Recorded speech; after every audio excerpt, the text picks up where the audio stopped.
Boom.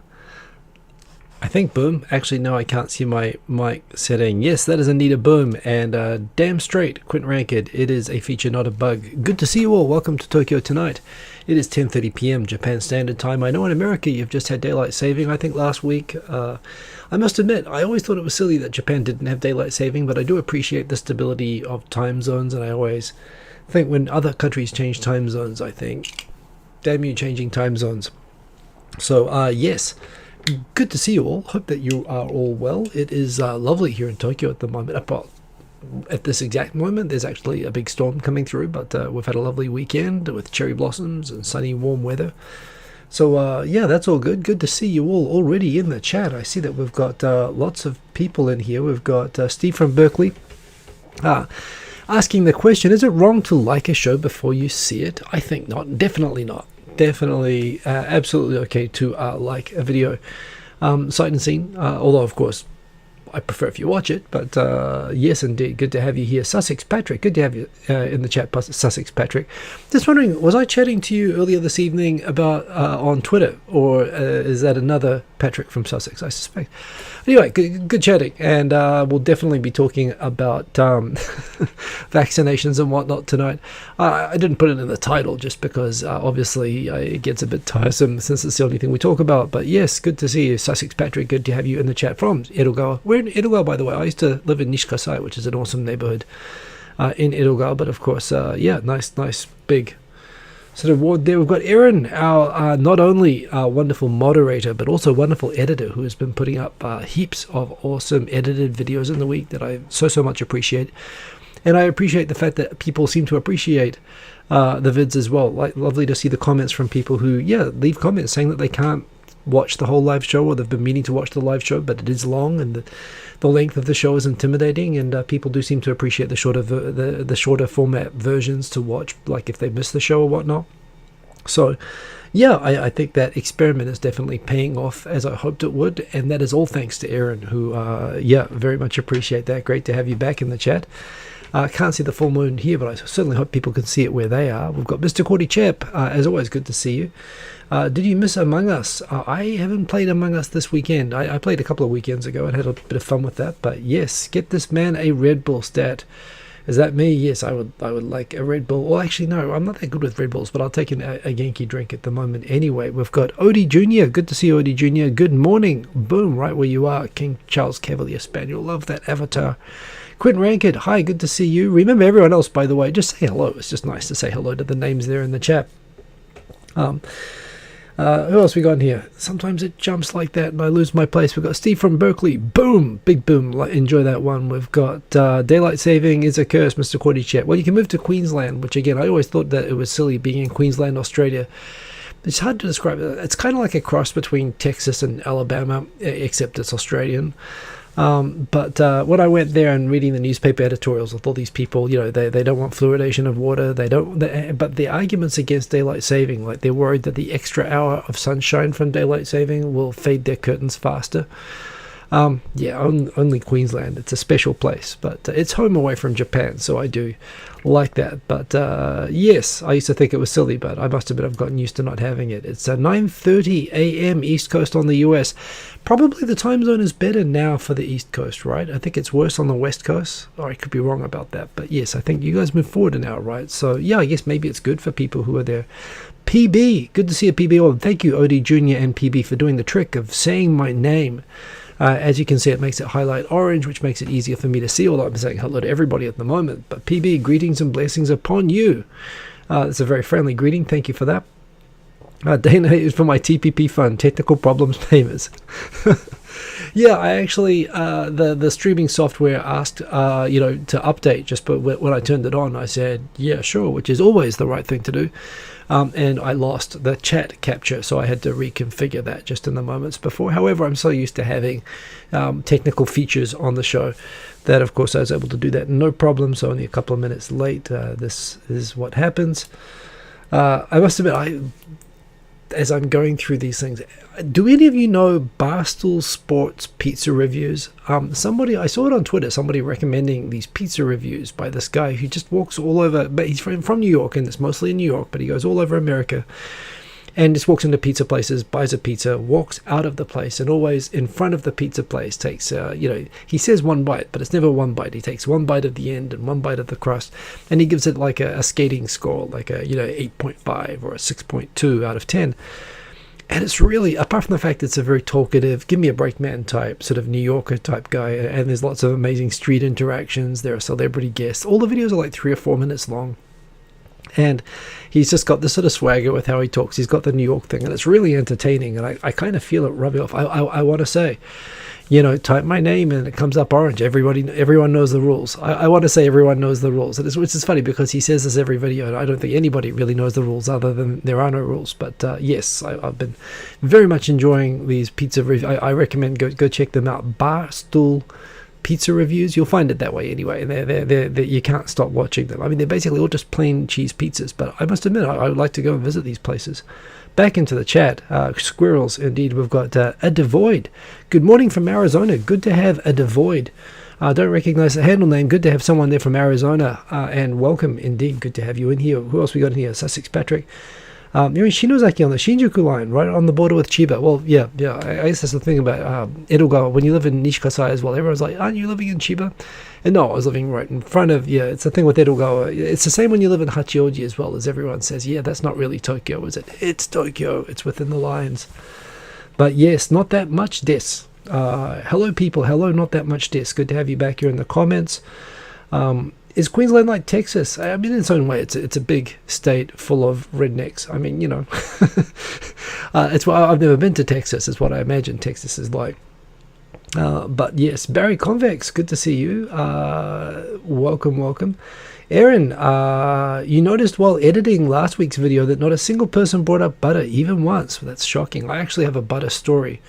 Did I leave it in there? Maybe I took it out. I actually was going to put it in there. I watched this amazing video on YouTube about there's apparently like a border down the middle of America. It's got nothing to do with Japan, which is why I took it out. But it's on how apparently butter is packaged differently in the eastern half of the U.S. to the western half of the U.S. And there's this whole story on how butter is packaged, and it was, I must admit, it'd start to make me look a little bit weird if I started just talking about the packaging of American butter, but it was fascinating to me. New Zealand packs butter actually exactly like the east coast of America, the eastern half of America. In Japan, the butter's always a bit different here, but it's probably, it's more in the longer, thinner sticks, which is exactly like the western half of America. And there you go, I learned something. So yes, definitely always ready for butter conversation topics. But yes, please, butter reviews. Maybe that's what I should do. I should just have butter, take one bite. Everyone knows the rules. I don't know how long I could keep that one going, but yes, perhaps that's something that I could do.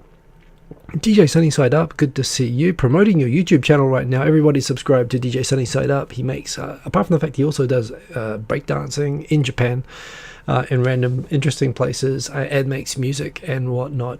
Excellent dude and excellent channel worth watching, so go subscribe to that guy. Tim the Asian Ink, boom boom boom boom boom boom. I like every one of those, thank you. Good to have you in the chat. Sergeant Bilko, better late than never. Yes, indeed. That's well said. We should frame that one and put that up in the background as quote of the series. The Sergeant Bilko, good to see you. Got Steve from Berkeley, Kerry Gold, indeed. Good. Looks like I'm caught up. If you are in the comments, please say hello. It's lovely to see who is in there. Before I dive in, I just finished tonight watching season 2 of The Tick. And I must admit, I mean, I'm struggling lately to find good things to watch, so I'm going into things that I've kind of procrastinated on watching for a long time. I checked out the new thing on Disney Plus. Tim the Asian Ink, I shared my opinion that I'm not a Marvel guy. Remember this. I'm not into. I don't like the Avengers. I found it boring. So I was really surprised that I enjoyed WandaVision, but I really did, and so I really wanted to like the Falcon and the Winter Soldier.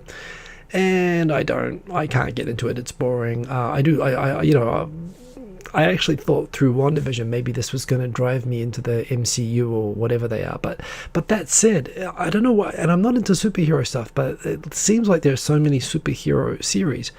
I finally started watching, with nothing else to watch, I started watching The Tick. And I don't know why it was cancelled, obviously because it wasn't very popular. It just didn't get very many views, although it was very well rated, and I'd heard this. I'm thinking I probably wasn't drawn to it because of the name, honestly. It's kind of an annoying name. But yes, I checked it out, and the first season was pretty good, and so I started watching the second season, and they're half-hour episodes, so, you know, I was sort of, while I was cleaning the shower and everything, you know, doing housework, I was watching the second series today, and yeah, the second season is actually excellent, and it's a shame they cancelled it right after that. So, yeah, it's kind of like I watched it, now I want season 3, but I know it's already cancelled. It is actually, yeah, it's weird, it's a little bit weird, but it's actually, in season 2 in particular, is extremely well done, and it's actually, I would say it's as entertaining as WandaVision. Certainly not the budget of that, but it's been I would keep watching that instead of the winter. The Falcon and the Winter Soldier or something like that, for example. So yeah, that's actually super well done, and I recommend it as something good to watch that I've watched recently. Perhaps that's what I'll do. I'll come back when I can binge watch the Disney thing, but I just can't get into it anyway. So, you know, there's good stuff and not so good stuff, but of course, if you're enjoying it, it's all good for everyone else. I see we have Tai Nakamura has just joined us. Ohio, good to have you there from Flint. We also have Gilded Nerd. Howdy, good to have you here in the comments. And finally, from Lysander 45, come back to Falcon and Winter Soldier when all the episodes are out. That'll be easier for me. Yeah, you're probably right. Maybe I will watch it when I go through. So yeah, I think we're all caught up. Let's dive into the topics. We have 15 minutes in. The Orville. I want to watch The Orville, but there's nothing I can watch The Orville on in Japan. I would love to watch The Orville, actually. And I'm not a Trekkie, but I would like to watch The Orville, but you can't watch it on Netflix or Amazon, so I'm kind of stuck. So yeah, I would like to do that. Yeah, not a lot of stories, but hopefully some interesting things. As I've been doing lately, I will try to be considerate to Aaron. You guys can go crazy in the chat while I'm talking in the segments. I will try not to get distracted and chase squirrels while I'm talking about stories, but I will dive into the comments after every single section of the video. Yes, let's dive into that. Disney has content from Star Wars, which adds a huge number of films. That is indeed the case, Mr. Cordychep. In fact, at home now, the lad has gotten into it, and I don't mind having Star Wars on all day, every day. So yes, we have a lot of Star Wars happening in the house right now, which is a good thing. Including, he's actually watching. I never watched the Clone Wars or the Rebels animated series, and those are really good, actually, and I'm now getting into those thanks to him. So yeah, it's pretty awesome. First of all, this is just funny. That truck, this is apparently in southern China. A truck is jackknifed with Evergreen written on the side, and it's blocked a 4-lane highway. And obviously, it's got nothing to actually do with the ship. But obviously, having that big label on the side of it just looks very unfortunate. Although, yes, I saw somebody tweet this saying, you know, the consistency of branding is pretty good. In a way, is it only me who just finds that Ever Given being stuck in the Suez Canal, blocking billions of dollars of trade and hundreds of ships from going through? I don't know.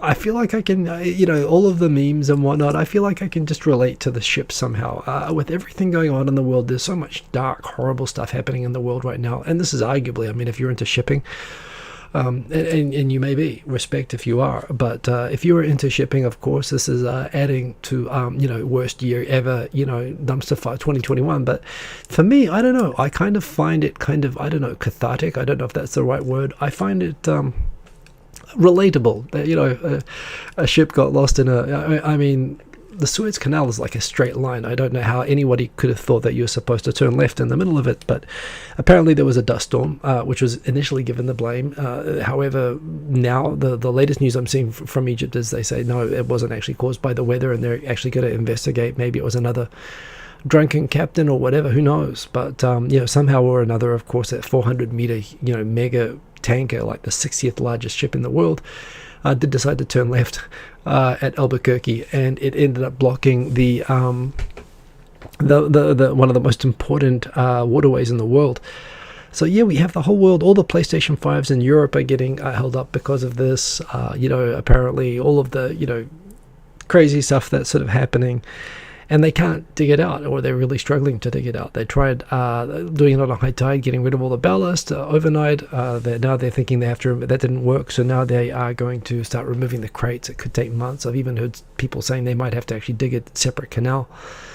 And yeah, I mean, it's a disaster of sorts, but I don't know, I do find it and the memes relating to it kind of relatable. The ship, of course, part of the reason I can legitimately bring it up here is it is, of course, a Japanese-owned ship. Apparently it's owned by a Japanese company, but it's actually operated by a Taiwanese company, which isn't, I mean, blame is neither here nor there. The Japanese company in Ehime, which by the way is on Shikoku Island, it's one of the 4 prefectures there, and are famous for shipping and for shipbuilding and for fishing and whatnot.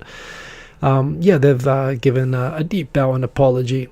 Japanese ships have been causing a bit of trouble, of course. There was that case in Mauritius, was it, in the Indian Ocean, where that ship spilled lots of oil over a sort of nature reserve. But in this case as well, they bowed very deeply and apologized for all the trouble, which is kind of an understatement. But yes, I just I do find it an interesting and relatable story, and I do hope that they sort it out. It's one of these things, unlike COVID or these other sort of disasters, it strikes you as a sort of problem which, it looks like a train trying to get up a hill. Like there must be some way to do it, and hopefully by next week there will be. Well, COVID did start out like this. Hopefully next week it'll be over when we talk next time. I certainly hope we're not doing updates on the Japanese ship that's clogging up the Suez Canal 12 months from now. But that is a thing that is happening. That is a Japanese company. Apparently they're very sorry, and they're definitely trying to get it out. But I don't know, everyone feels like this right now, right? I mean, everyone's slowed down because of COVID. Everybody's finding a lot of stress, a lot of built up time in, working in isolation and whatnot, building up, and, things going wrong and blowing up and feeling out of proportion. I think a lot of people are feeling this, and that's, I think, how I look at it and feel like I can relate to the tanker or to the truck blocking the highway. So that's the first story I'm covering tonight. Bring back airships. Amen, PB. Into the comments, Santa Cruz, Sleepy314, good to have you, Santa Cruz. Also, Stephen G, Phoenix, Arizona, got 2 Arizona viewers. I really appreciate that. Probably my Arizona viewership is actually bigger than my New Zealand ownership viewership. Oh, that reminds me, by the way, I was talking with somebody this week, and I don't know if maybe you have this in Arizona or in other places like this, but I was talking with somebody from New Zealand, and mentioned that I'm from New Zealand and I'm in Tokyo, and they were like, "Oh, do you know Catherine?" Now, New Zealand's a country of 5 million people, but the problem is that unfortunately, as ridiculous as it should be to say, "Oh, do you know Catherine?" from a country of 5 million people. I kind of had that sinking feeling right away that, I'm totally going to know this person. I asked Catherine who, and the person said, and I was like, "Oh yeah, I totally know her." I know Catherine. This happens so often when you're in New Zealand. There are so few of us. I really, and so far as I'm aware, no one in New Zealand actually seems to know that I'm doing this, which thank God, because probably the whole country would know about it, like, and make fun of you for it or whatever, because it's like the whole country is like your high school, and you kind of don't want people to find out about you. That's kind of what it's like being from New Zealand. But I wonder if you get that from states in America. When people hear that you're from Arizona, do they say, "Oh, do you know Tony?" And it turns out that there is a Tony from Arizona at your high school who's in the place, who's in Japan, and it turns out that you do know them. And as embarrassing as it is, you have to admit that you know. People get that from New Zealand all the time. That is a New Zealand thing. Who else we got in here? We got, you love that the boat is stuck because every piece of, you know what, Aaron, I think you're absolutely right, because every piece of news is so kind of depressing. Yeah, it's like a big mechanical, it's like, I think everybody feels the boat, and I think it is, for all the bad news in the world, it's relatively relatable. Yes, the boat needs to be not stuck. It's a simple problem. I agree. Maybe that's it. I don't know what it is, but definitely I like the boat story. Pigglesy Gaijin, good to see you. New Zealand ownership, not of the ship anyway. The new king of New Zealand, definitely not. It's been a minute. It's in a minute. It's in a minute. I don't know. That's I don't know what you're talking about there, but good to see you all. Next story. Arizona has no daylight savings. Well, there you go. Another sunshine state, which has no daylight savings. So that could be the reason. Next story. The big story this week, of course, is that, a bit like a large Japanese tanker ship going into the Suez Canal, you're thinking, what could go wrong? The Tokyo Olympics, inevitably still stumbling forward. I mean, at this point, it's like watching a movie with a boxer who just, refuses to go down. And that's pretty much what the Olympics are now at the stage of. The Olympic torch relay started. Apparently, it is scheduled that it will go through every prefecture in Japan. Lots of celebrities and politicians and famous people signed up for it. However, because of the ongoing and increasingly worsening COVID situation, the organizers wanted to make sure that, of course, it did not become a corona relay. In order to ensure that the torch bearers that were passing the torch to one another were not also passing germs to one another, it's actually a requirement that all runners have to actually... I didn't actually realize this. I was corrected on this on Twitter by Wataru when I saw these people pulling out of the relay because their schedules didn't match, and it just looked like people were just trying to avoid being seen. It looked like, basically, I was joking, it was like me trying to get dates in high school and people saying that they had to wash their hair and whatnot. People suddenly pulling out for scheduling issues, and Friday's no good, including the Prime Minister, including a bunch of famous people, including even this guy, Tsurube, who's actually quite a big celebrity guy in Japan. I was wrong. I thought people were pulling out because I was getting PTSD flashbacks to high school, but actually what was happening is that in order to carry the torch in this relay, you are required to actually quarantine for 2 weeks. They're asking every runner to isolate themselves from 2 weeks, like not meet anybody. And the thing is, even 2 weeks, we all know by now, people still can have it dormant for more than 2 weeks and can still totally pass it on to people. But they're saying 2 weeks, and obviously if you're like the Prime Minister, when they be pulled out for scheduling issues, or people who are on regular live TV shows and whatnot, promising to isolate yourself for 2 weeks, and this is not to travel anywhere. This is just to go outside of your house and carry the torch, locally even. It's not easy. So a lot of it obviously is difficult for people to do, and a lot of people are pulling out. But it creates a recurring story every day that so-and-so famous celebrity is pulling out of the torch relay because the scheduling doesn't work for them for the relay, which, yes, I assumed it was people standing up or not wanting to be associated with the relay, but actually it's the quarantine thing that makes it particularly difficult. I'll get into more detail soon about the pandemic, but certainly one thing that featured today was it started in Fukushima Prefecture, and today it was going through Tochigi Prefecture. It's starting to go southwards in Japan. It's going to do a full loop through all the prefectures. But what was pretty clear in Tochigi is that huge throngs of people came out to watch the relay happening, and there were lots of volunteers who were basically going around telling everybody don't stand so close together, but everyone was standing around and commenting to the TV, wow, there's lots of people really close together out here. So even though they're forcing the runners to quarantine, again, you have to worry simply because, thinking back to the Miyagi commemorations of the March 11, disaster, the 10th anniversary of that. Right now, they've announced another state of emergency. Like a week later, they had an explosion of cases there, and so did Yamagata, the neighboring prefecture, which is very closely connected to Miyagi. So, that was because crowds came out for a day of events. Basically, it triggered this huge, fourth wave up there. And seeing in Tochigi, seeing the crowds and everybody looking around nervously, it looks like, again, this is the whole thing. Everybody is at least it's nice that there's going to be the torch coming by and people do want to come out and see. But even if the runners are safe, it looks like another risk. So that said, the New York Times actually published what I thought was a stupid analogy, frankly. I respect the journalist from the New York Times who wrote this. She does good stuff, but I thought that likening the bloody-minded determination to go through with the Olympics, even if it doesn't make sense anymore, like the Japanese government in World War II, I wouldn't say that this is like bombing Pearl Harbor or invading Manchuria.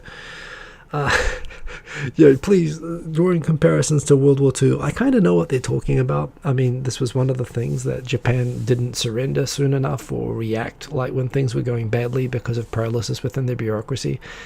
But it's not good, but please, let's not compare the Olympics any more than we need to the Japanese government in World War II, not helping Japan times. Even if people feel like that, I don't know anyone who's ever given that example before. That was just so cringy.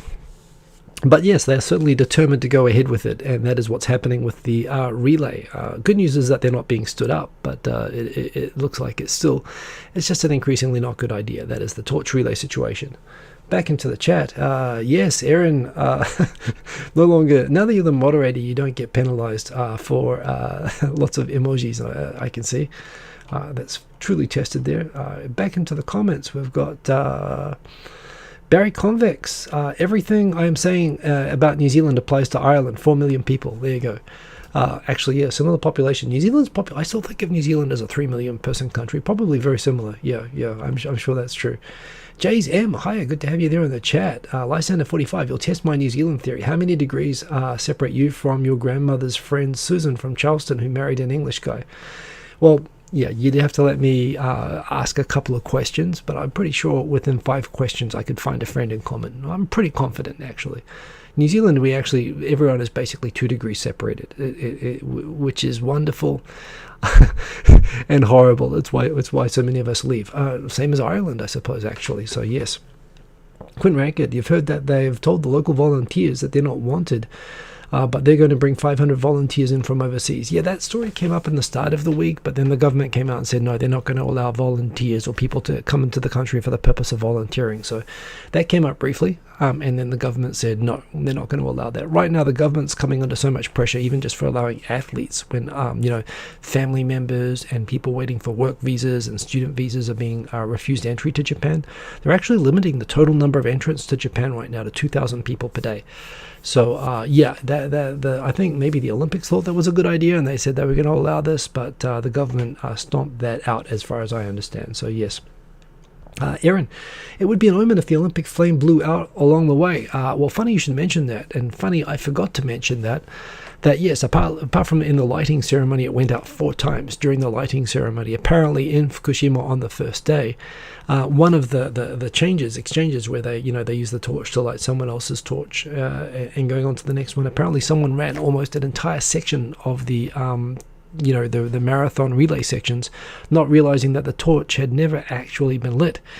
If you're talking from an omen's perspective, it's comprehensively as bad as it can get. It's not even an omen. No, that's the news, Aaron. That actually happened. For the Olympics. I think probably missed one there, but yes. Who else is in here? Steve from Berkeley. Butter. Yes, testing. Yes, butter is still being censored. Auto-censored. You can see it's not me, but there it is. Well, at least the Olympic torch wasn't being shipped to Japan on that stuck ship. Well, I don't know. I mean, things just are not going Japan's way right now, obviously. Into the topics. Next topic. This was an interesting one. Earlier in the week, a UK citizen, I wonder if they've actually got the name here. I thought it was a Nikkei name, something like Anthony or Antonio. Anthony Tanaka, 37-year-old mother must be proud, was arrested for putting his bento, which he'd finished eating, into a postbox. Now, he claimed that he thought it was a trash can in his defense when he was arrested by police. Apparently, the police had actually been hot on the case because in the neighborhood where he was, which is, I think it was in Kamakura, right? So in a touristy spot, apparently there had been several cases of, specifically 7 separate cases of bentos being disposed of in post boxes. And it's actually a crime in Japan, up to $5,000 fine and 1 year in prison for disposing of rubbish in post boxes specifically. This had happened multiple times. So apparently they caught this guy red-handed and arrested him, and in questioning he claimed that he thought it was a rubbish bin. Now, for one thing, I've never seen a rubbish bin that looks anything like this. Also note, it has the word post written in enormous letters on the front, as well as English and Japanese pickup times and information about letter sizes written on the box, as well as the post office symbol. Do I think plausible? I don't know. Have any of you ever mistaken one of these for a rubbish box and put rubbish into it? No. a lot of people, some people did speak up and say, well, Japan doesn't have rubbish bins anywhere. And indeed, that is actually a thing. Some people said it happened after the sarin attacks, but the rubbish bins weren't actually used in the sarin attacks in 1995. I actually remember myself, it was around 1999 or 2000, there was somebody who put a bunch of sort of small bombs in train station rubbish bins, just like, just a crazy guy, not political or anything like that. And it actually caused, or actually was putting them into lockers in train stations and was causing these explosions which injured a couple of people. And so, yeah, at that time, temporarily, the Tokyo government removed a lot of rubbish bins from public places. And they actually discovered that, maybe this isn't the case elsewhere, but what they discovered when they did this was that, because what would happen in places like Shibuya was when they had a rubbish bin somewhere, not only would there be rubbish in that rubbish bin, but it would quickly become full and overflow, and a lot of people would throw rubbish not just in the bin, but just around the bin. The bin would become like a small mountain of rubbish. So, it couldn't be easily cleared out every day. And, rubbish bins or places with rubbish bins would just become extra sort of messy. And it's funny, because of this bombing thing that happened just after I arrived in Japan, when the Tokyo government removed all of the rubbish bins, a mysterious thing happened. There was less litter. With nowhere to throw away the rubbish, people started actually carrying it because they'd walk around expecting to find a rubbish bin, and when they couldn't find it, people wouldn't litter. There was no. Whereas when you see a rubbish bin with rubbish on the ground all around it, people are less inhibited. It seems like it's kind of like there's a green light to litter. But when there's no litter anywhere, people just don't feel. People don't feel right throwing it away. And so the Tokyo government realized, well, maybe we don't need rubbish bins. And they actually started putting up public messaging that they're not going to put the rubbish bins back, and they want people to carry their rubbish home. And more recently, even convenience stores, which had rubbish bins out on the street, started bringing those back into the shops so that people couldn't throw away home rubbish and stuff in those. So it is a thing in Tokyo. You don't see rubbish bins anywhere, but they got rid of them partly because they figured out it contributes to the lack of rubbish. But it certainly is something that visitors to Japan who are not so inhibited about littering complain about, and it's an excuse that you sometimes hear that they couldn't find rubbish bins anywhere, so that they just threw it out. And this person didn't use that excuse, but I suspect that the person who claims they thought it was a trash can is a lying piece of crap. Honestly, that's a personal opinion. There's nothing other than the circumstances of the story to come to that. But the fact that a 37-year-old Anthony Tanaka could somehow think that that post office boxes, which look just like post office boxes in the UK and everywhere else in the world, and have post written on them in massive letters, could believe that they, could be up to 5 years in prison or a yen of $5,000 roughly. For doing this. Don't do this. Don't be a dick. Don't do a gaijin smash. Don't do stuff like this expecting to get away with it because you're a foreigner. Because here's the bad news for you. If you think you can get away with this, remember the Japanese police have nothing better to do. There is basically like no crime here, for intents and purposes. I remember a few years ago when there was a news story that the head of the New York Police Department came and met with the head of the Tokyo Police Department and asked, well, what kind of crime do police officers, do beat police spend most time policing in Japan? And the head of the Tokyo Metropolitan Police explained to him they spend most of the time filling out forms relating to lost umbrellas. That is apparently how the Tokyo police spend most of their day. So you can imagine that the Postbox, Bento fiend is probably, actually pretty high on the agenda of the police here. Also, just another thing, while that's lighthearted, of course, there is a problem of under-enforcement of things like, gropers on trains and sexual harassment and violence towards women that you hear about. So that is a problem. But one other thing is that don't mess with not just because it's being a dick. Do not do the old gaijin smash thinking you can get away with stuff because you're a foreigner. But also, if you ever get wrapped up with the police here, you do not want to mess with the police in this country. That 99.9% conviction rate, that's basically, if they decide that you've done something, you're screwed. And particularly in cases with foreigners, often it takes like a year before you even get to trial. You do not have any of the rights that you have in Western sort of countries. And if you get wrapped up in the justice system here, this seems like a funny story, and it is, but I imagine that this person's probably regretting very much that they're going through this right now. So You do not want to get in trouble with the police here. And also, this is the other thing as well.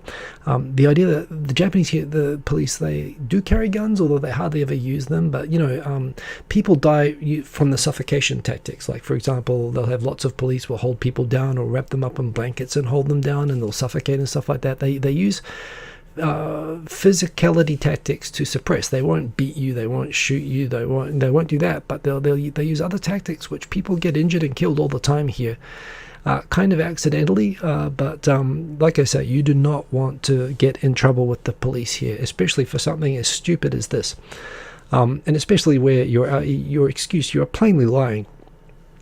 So I don't feel any sympathy for this person. Don't be this guy. Don't do the Gaijin smash. That is the moral of the story. Next story. I've got to move at a faster pace through these. Into the comments. Lock him up at a postbox. Yes, Sergeant Bilko. Yes, indeed. How do you know the torch isn't lit? That's coming back to the earlier story. Well, apparently they didn't know. This is the point. Someone apparently, accompanying the thing noticed, isn't that thing supposed to have a flame coming out of it? Apparently you can see a flame normally, but yes. How this person, I mean, look, if that is a legit story, and I do not believe that it could be, and that's why it got all this news attention, but if it is, that person, I think should suffer some sort of penalty just for the stupidity. So yeah, that's a thing that happened. Yeah, the JZ, the guns are mainly used for leaving in toilets, aren't they? Indeed, that was a story that happened. Somebody actually thought when they were going to go take a crap. Could you imagine in America a police officer taking off their gun and leaving it in the washing hands area and then going into a stall for a crap? And then I think they forgot the gun or something like that, or someone stole the gun and they had to report that the gun was stolen when they'd take it. Yes, that is the degree. This is what happens when you spend most of your time filling out lost umbrella forms. Next story. This one is just a little bit meta. I had to include it. The Ministry of Health, Labour, Welfare. This happens so often in government. The Ministry of Health, Labour, Welfare, this is the ministry among many roles that is in charge of protection of workers and worker rights and labour rights and whatnot. So if there's discrimination against people in the workplace, particularly things like burakumin is the term that you will hear in Japan. In Japan, it's called dowa sabetsu, dowa discrimination. They had a big campaign on that years and years ago. Now they're more focused on gender-based discrimination and so on in the workplace. Excessive overtime is a perennial one. They go around and they have labor standards bureaus that audit companies to make sure that they're properly reporting time and they're not working their employees to death after all of these cases. They have also, if you're having an employment dispute with your with your company wherever you're working, there are labor standards bureaus all over the country, and they have actually free legal advice for employment disputes, as well as access to labor lawyers if you want to bring a claim or you feel like you're being mistreated by your employer. So they're actually they're kind of, they have an image of being at least the government agency that you go to, the place that you go to when you're stuck in these sort of situations. And they are very diligent. They do hard work on this. However, another thing that they have a department specifically for, that is another societal problem, is like working people to death.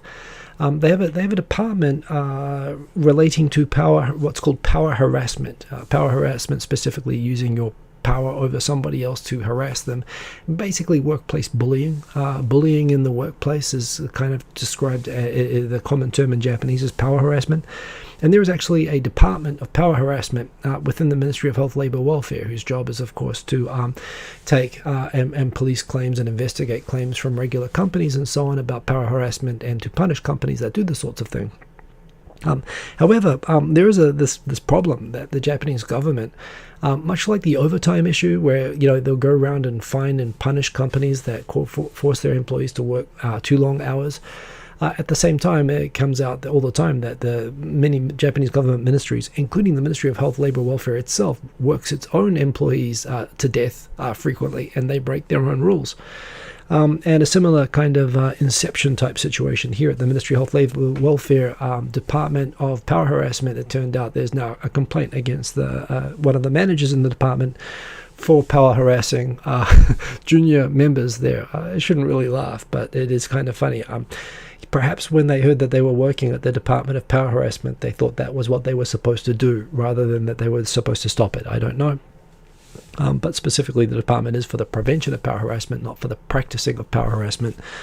However, this is apparently what happened. Basically, just frequent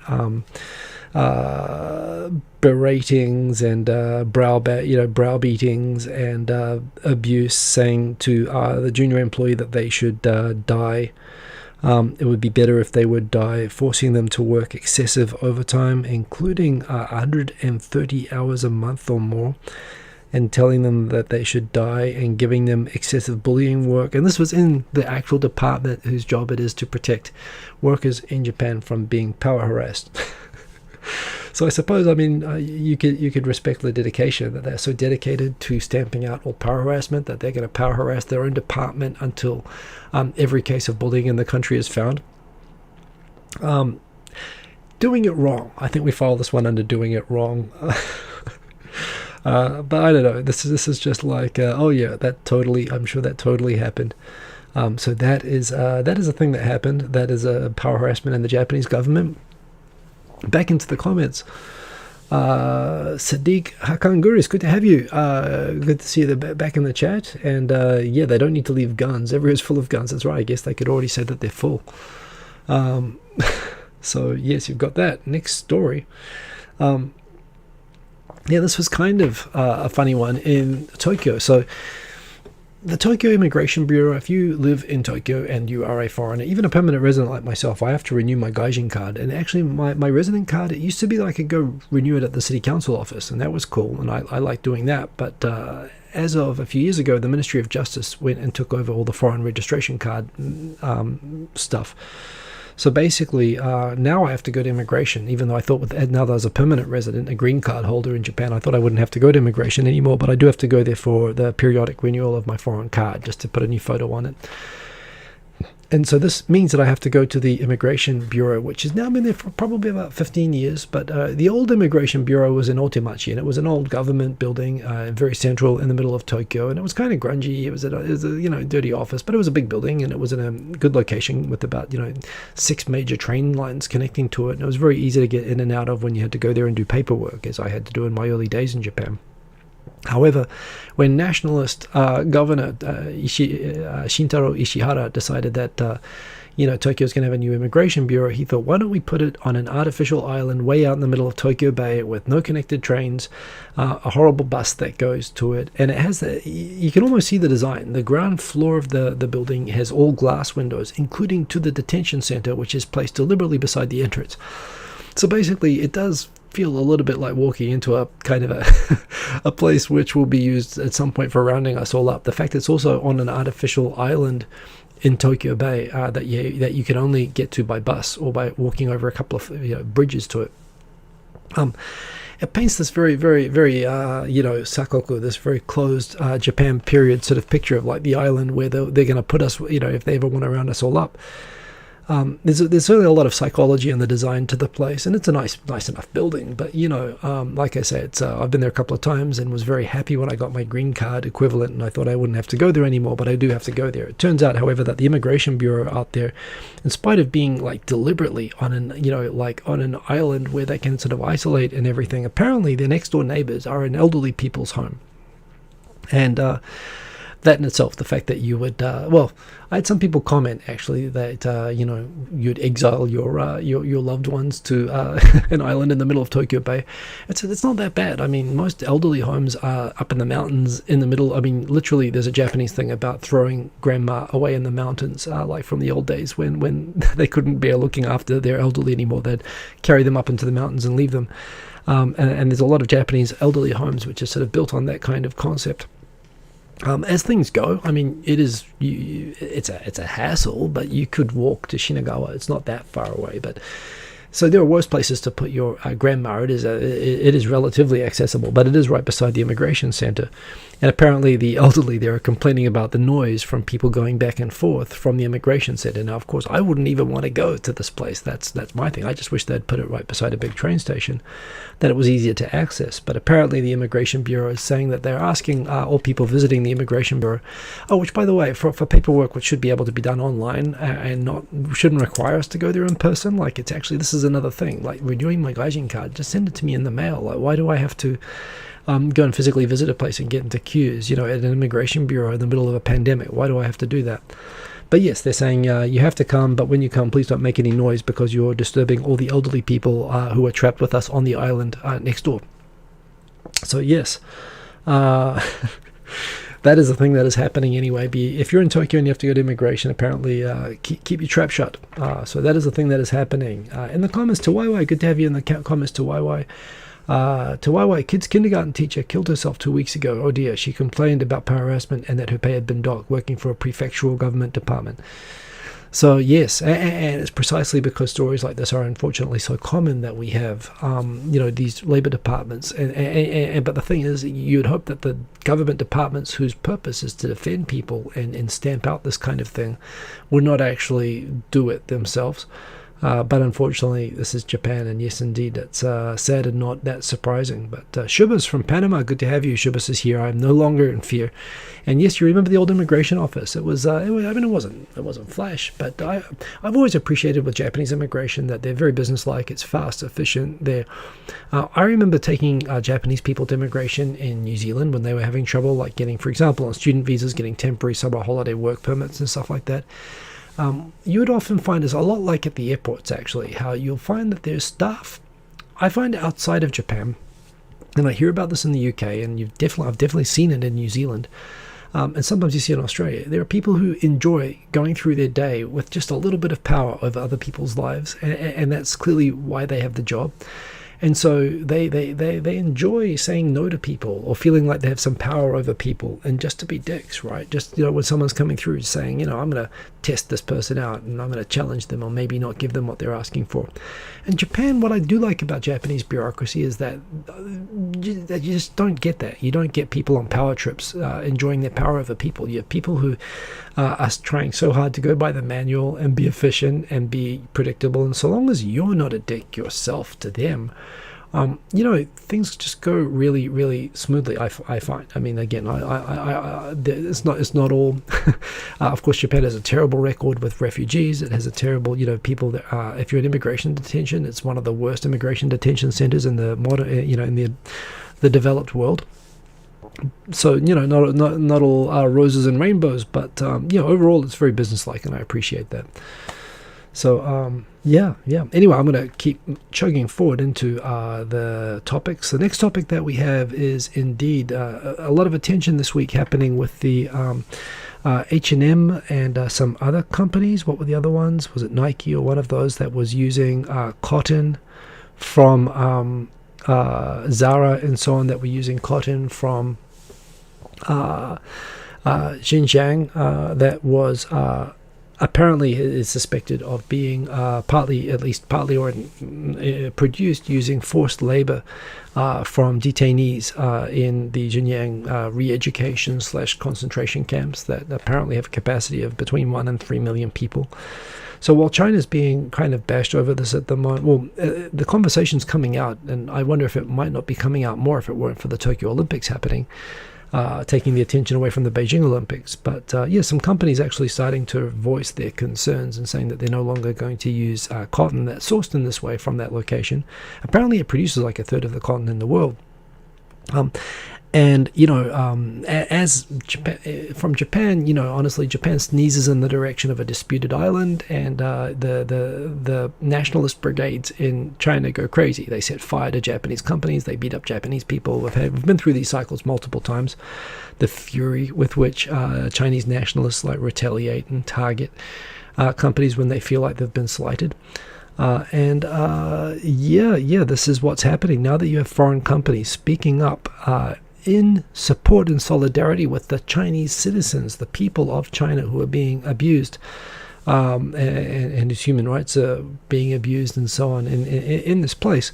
No doubt government driven, but there's this huge sort of social media backlash now happening, where these companies, their shops are being erased from maps and being attacked and whatnot in China. Basically, China's like attacking these companies because they're carrying out genocide. It's kind of crazy, right? They're actually like acting like they're the victims. And they're acting like victims on the basis that the Chinese government says every one of the accounts given by every one of the people who have escaped and given accounts of the terrible things, including mass rapes, arbitrary detention, abuse, and so on that happens in these camps. Apparently every single account is a lie. I mean, for a country that lectures, Japan and others about, being honest about what's going on, again, they're not credible accepting any sort of, they don't allow any investigation. They say it's all based on lies, and they get a lot of support from that. Reacting to all of this, the reason that I bring this up is that Japanese companies, particularly Asics, has come up. Asics is, I didn't realize, a Hyogo-based company, the shoemaker. In China, their account actually said that they stand firmly with China, opposing humiliating rumors. Probably what's happened here. This was put up in China on the social media account of Asics by the Chinese entity of Asics, no doubt probably by a nationalist Chinese employee. I certainly remember a few years ago when Japanese were being attacked and companies were being burned down all over China because of an incident on the Senkaku Islands, how Audi in China actually had all the employees like posing with a fist raised in front of a sign saying that we will stomp all over the graves of our enemies. I mean, they were basically, the Audi China was pledging genocide against Japan.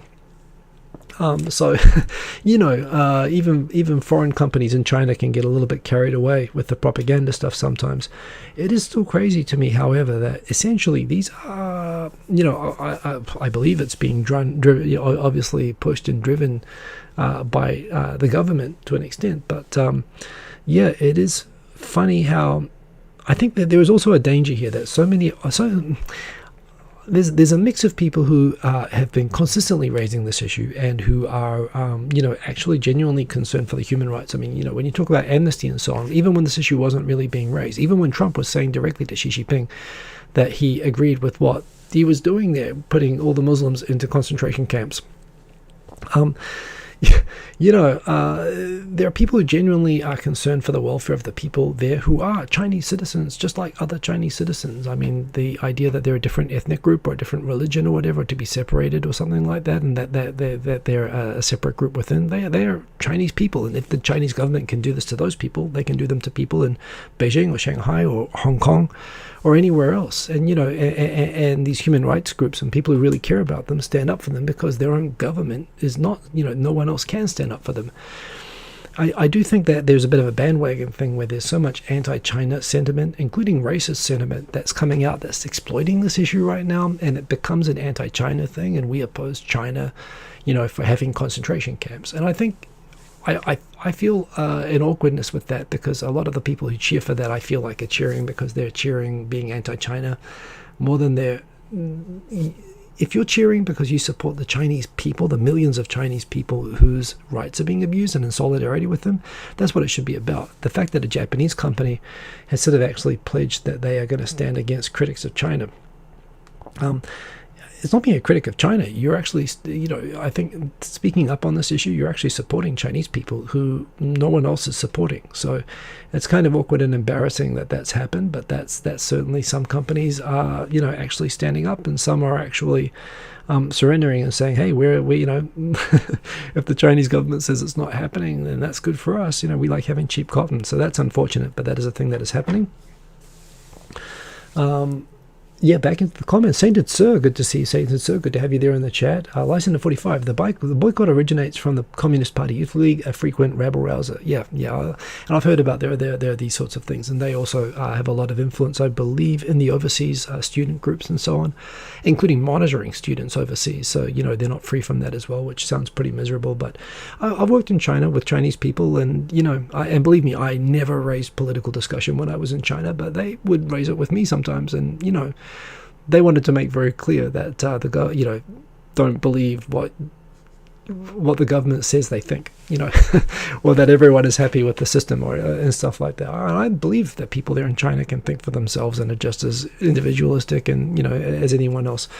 But I appreciate it's a very difficult place to be in certain situations, and I believe what you're saying, Lysander 45. Yeah, Paragoti, good to have you there. Hope everyone is well with where you are as well.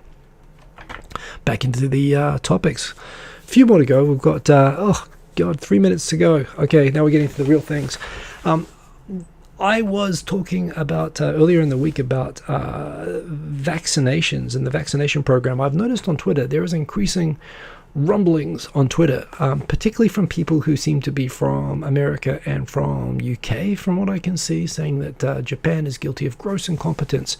Somehow the fact that Japan is not vaccinating as many people as the countries that have actually developed the vaccines and are keeping all the first rounds of stock and shots for themselves, somehow Japan's grossly incompetent for not having done many shots yet. I honestly, apart from the fact that I find that kind of weird, that people feel like, Japan is somehow failing at the vaccination things already, even in, the countries that are doing fantastic jobs on vaccinations. Remember, Israel started with the trial jabs, I think late in December, maybe January or something like that. And, really America and UK, which are also way ahead of everyone else. And real credit to the American government and to the UK government. Boris Johnson said that he thought it was capitalism and greed is really what gave them the edge over Europe and why they've got so many shots. Whatever works. I understand that the UK effort is also enormous and backed by the NHS and huge numbers of volunteers, but certainly securing the supplies and doing the contracts and whatnot, that's to the credit of the UK government, and the fact that they had the institutions that developed the vaccines and the fact that they approved it very fast. I mean, faster. Japan did more extensive safety checks than the UK did, but the fact that they took the risk of rushing it and that they had the institutions that developed it, and it looks like it's a good vaccine, credit to them. I'm okay, just given the situation here. It's much less dire, much less catastrophic here in Japan than it's been in other countries, and I'm okay with the fact that, Japan, they're giving regular updates of the number of vaccines, the amount of supplies that they have, and the schedule that they have for rolling it out. And the way that they're going to roll it out in Japan is that the central government will secure the supplies, and then they will distribute it appropriately to each prefecture based on the number of entitled people for the categories that they're rolling out. So, for example, right now they're doing medical workers. And so they figure out how many medical workers there are in each prefecture, and then they distribute to the prefectural governments whose job it is to then get the jabs to all the people who need it. Starting from mid-April, they're going to start with over 65, starting progressively from the eldest to the youngest, but based on the 36 million people that there are who are over 65 in Japan, a huge number of elderly people and at-risk people. They're going to be able to, and the schedule is that, they're supposed to finish with the 3.7 million medical workers by mid-April. Clearly that's not going to happen right now. They are behind schedule. I'll explain that in a moment. And they're going to have the 36 million done by the end of June, which is remarkable. Now, I'm not in that group. I'm probably regular folk are probably not going to get access to the jabs until, September, October is what I would expect, just based on the numbers. But they've also said that they expect to have sufficient numbers of vaccines for the whole 127 million people in Japan secured by something like July. So, and then it'll be a matter of logistics and distribution, which in itself is not easy. A lot of people seem to be saying that somehow the government's incompetent, that they don't have, kuroneko delivery drivers, giving shots at the same time as they're delivering the vaccines to the different prefectures. But, it's obviously not that easy. So, and frankly, so long as it's being done right, I'm okay with waiting a couple of extra months. And frankly, in a country that doesn't have lockdowns, and hasn't been through the hell that Europe and so on. Now, I'm okay with countries like Europe and the US, which have far more dire situations, getting it first. I think they've got more urgency to it anyway, and they made it, so they're entitled. But yeah, so what's happening in Japan, however, is that for people who are being paranoid that the vaccines are not being distributed, the government is actually putting out daily stats on the number of shots being given and the number of locations. And you can see the dates here from the last couple of weeks. What is interesting is that while the number of shots being given each day got up to nearly 80,000 at one point last week, this week the numbers sort of jumped back. They went down to 42,000, 46,000, 33,000. So the numbers have gone down, although the number of locations where they're being administered has now gone up to 2,100. That's consistently gone up. So probably what's happening is they're going from large vaccination centers for doctors only at the moment to smaller ones. But there is the question, why is it slowing down? And for the schedule that they need to achieve, they'd really need to be getting up to 200,000 shots per day. So clearly they still need to ramp up. But they are being transparent every day with the exact numbers of shots being given out. Japan is the slowest in the OECD at the moment, but that's mainly because the OECD is mostly, in terms of vaccine distribution, the EU is a bloc, and they all should be treated as one, which means there's only like 4 or 5 countries in the OECD if you treat the EU as one unit. So, Japan is definitely slower than those countries, but I don't feel like there's some sort of betrayal or anything. I'm personally fine with it, and I'm sharing the data that's available on it. They are behind, but I don't think that there's it looks like a logistical problem, and we'll see. But I'm actually, it sounds like the Pfizer vaccine is the one to get much more, it seems more effective than the AstraZeneca one. It looks like it'll be worth the wait. Also, the Japanese government is expecting during May to approve the Moderna and the Johnson & Johnson shots, and the Moderna shot will actually be manufactured in Japan by Takeda. So by the end of June, they're expecting there'll be more than enough shots for the whole population. And probably it'll get to a point in the later half of the year where I imagine people will be able to pay and get them as well. Although the government free rollout, it'll be free for everyone, including foreigners. It's going to take a wee while, but like I say, the numbers are, however, going up in terms of cases at the moment. So, the sooner the better. I also question whether they shouldn't be prioritizing regions which have worse cases, which is kind of easy to say and easy to be ignored when it was Tokyo. But right now, in terms of the number of cases per population, the worst places in Japan are Yamagata, Miyagi, Okinawa, and Osaka. So way ahead of Tokyo. And I accept by my own logic, they should be getting more shots first because those populations are at greater risk. So, Japan is definitely slow. It's slow starting, but this is just because it got obviously it comes after the UK, which, and the EU, which comes after the UK, and we get it after the EU, and those are the places that are right now making it. So, interesting. There's some debate on that, and some people, again, it's a bit like with the statistics where people thought, are they deliberately hiding the numbers or manipulating the numbers? And I've had people suggest to me that, Japan already has all the stocks and they're letting it go off and, in storage and whatnot. No, that's clearly not happening. And for those of you who I realize that there's not a lot of information in English, but in Japanese, there's a lot of information. And it's pretty transparent and daily. One thing, there are Japanese bean counters at every level of government, and they're pretty transparent with the information about what's going around, including updates on what's happening with the vaccination plan. For all of you who want to know as well, your municipal government, your local government, not your prefectural government, but your city or council where you live, will give you coupons, which will have a day for when you'll be able to come in and get your shots when you become eligible. And it'll be done very much in the same way as the economic stimulus. They'll just send you a little note, which you'll be able to take. It'll tell you where to go. And you take your note and you'll use it for your 2 shots. And we'll see how it goes. But I definitely don't see the thing as being in crisis right now. On to the next story. Next story is that Saitama just became the first prefecture in Japan to actually pass an ordinance prohibiting walking on both sides of the escalator. I've talked before about this is a big deal in a country where basically this is like changing, this is like saying that you're not allowed to pass in the passing lane on the road. And around Tokyo, and people don't own cars. A large number of people only use trains. So, to actually, the walking on the escalators is actually as significant as using highways in a place like America when they make a rule about this. And there is this rule in Kanto that, you stand on the left and the passing lane is on the right. If you want to, the fast lane is you go on the right-hand side and you're entitled to walk up and down the escalator. And often what happens, and this is the problem, is that fast lane is often used by people who have overslept or are rushing or just not organized in their lives. And they go through and... Odie Jr., thank you. Appreciate that. They basically, so they'll run on that lane. And what happens when you run on the escalator is often you'll run into an elderly person and bowl them over. And apparently there is a problem in Saitama alone, which is where a lot of people commute from Saitama to Tokyo on hour-long trains. So, people get into a panic to try to catch their trains. The number of accidents, 805 accidents reported from 2018 to 2019. And this is often involves elderly people getting knocked over and seriously injured and so on. So the idea of people who just get used to, and not only running, but also when somebody is standing in the wrong side of the lane, getting abused or assaulted or whatever for that. And it's a frequent cause of problems in train stations. So the train companies have been trying to promote to people to just please stand on both sides and don't walk on them. Even though they've had these signs promoting this, it's really hard to do it because there are people who still insist on pushing past, and sort of there's this kind of, you don't want to be the person you don't want to get caught up in a dispute like that. So people are finding it hard to convert. So the Saitama is passing a law to basically make it mandatory with no penalty.